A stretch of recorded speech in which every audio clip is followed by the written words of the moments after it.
How to add a Sepa account to Binance. Follow my instructions. If you want to make deposits or withdrawals in euros on Binance, you need to link your Sepa bank account first. This allows smooth transfers between your bank and Binance with low fees. Here's how you can add it step by step. First, log into your Binance app or website. Go to Wallet and then tap on Bank Transfer, Sepa, under Deposit or Withdraw. Select Add.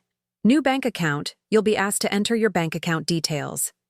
This includes your IBAN, BIC SWIFT code, and bank name. Double-check all the information to avoid failed transactions.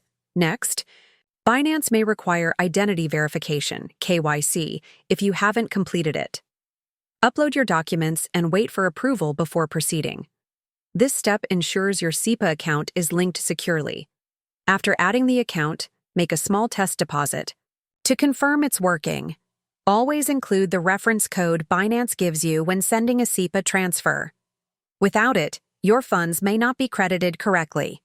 Once approved, your Sepa account will appear in your payment methods.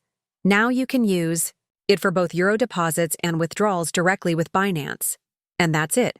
You've successfully added your Sepa account to Binance. Thanks for watching.